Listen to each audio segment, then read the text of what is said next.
জয় শ্রীকৃষ্ণ। বছরের 24টি একাদশীর মধ্যে এই কামদা একাদশী অন্যতম।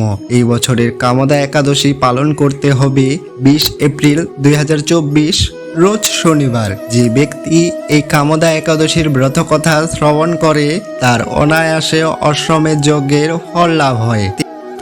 মহারাজ যুধিষ্ঠির বললেন, হে বাসুদেব, আপনি কৃপা করে আমার কাছে কামদা একাদশীর মহিমা কীর্তন করুন।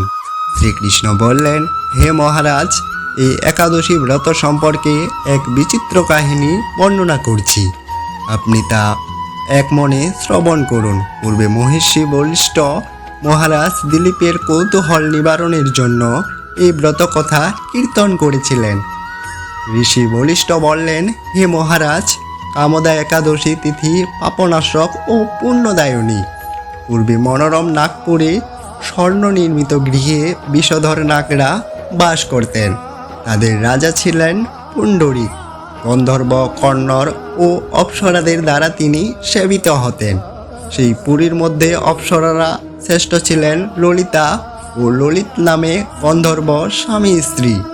ঐশ্বর্যপূর্ণে এক গৃহে পরম সুখে তারা দিন যাপন করতেন। একদিন পুণ্ডরীকের রাজসভায় ললিত একা গান করতে গিয়েছিলেন। এমন সময় ললিতার কথা তার মনে পড়ে। ফলে সঙ্গীতের সুর, লল, তাল, মানের সব কিছুরই বিপর্যয় ঘটল। কটকট নামে এক লাখ ললিতের মনোভাব বুঝতে পারল। বিষয়টি সেই পুণ্ডরিক রাজার কাছে জানায়। তা শুনে সর্পরাজ ক্রোধ ভরে কামতুর ললিতকে অভিশাপ দেন, হে দুরামতি, তুমি রাক্ষস হও। সঙ্গে সঙ্গে ললিত ভয়ঙ্কর রাক্ষস মূর্তি ধারণ করলেন। তার 10 যোজন বিস্কৃত মুখ ও দেহ গৃহতুল্য, চোখ প্রজ্বলিত আগুনের মতো প্রচণ্ড এক শরীর তিনি লাভ করলেন। ললিতের এরকম ভয়ঙ্কর রাক্ষস শরীর দেখে ললিতা মহাদুঃখের চিন্তায় ব্যাকুল হলেন। স্বেচ্ছাচারী রাক্ষস ললিত দুর্গম বনে ভ্রমণ করতে লাগল। ললিতা কিন্তু তার সঙ্গ ত্যাগ করলেন না। ললিত নির্মমভাবে মানুষ ভক্ষণ করত। এই পাপের ফলে তার মনে বিন্দুমাত্র শান্তি ছিল না। রতির সেই দুরবস্থা দেখে ব্যথিত চিত্তে কাঁদতে কাঁদতে ললিতা গভীর বনে প্রবেশ করলেন।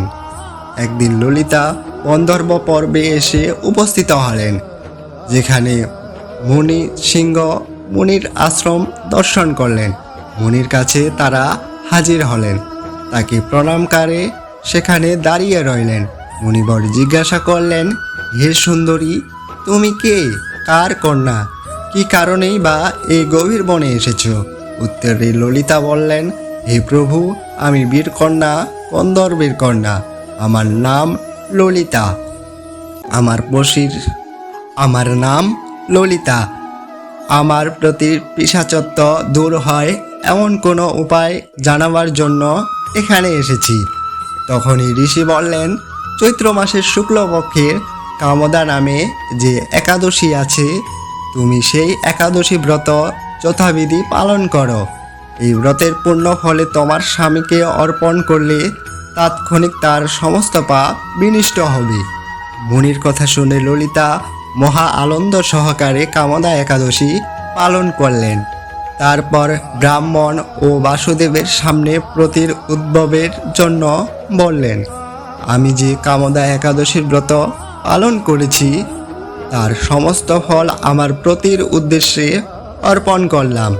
এই পুণ্যের প্রভাবে তার পিশাচত্ব দূর হোক।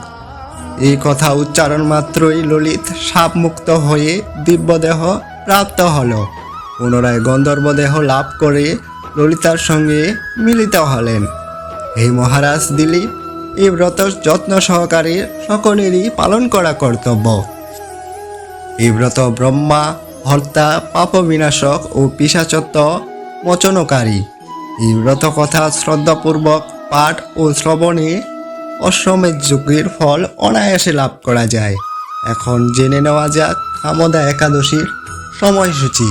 কামদা একাদশী পালন করতে হবে 20 এপ্রিল 2024 রোজ শনিবার।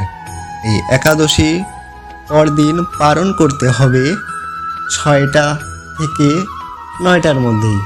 হরে কৃষ্ণ, সকলেই ভালো থাকবেন।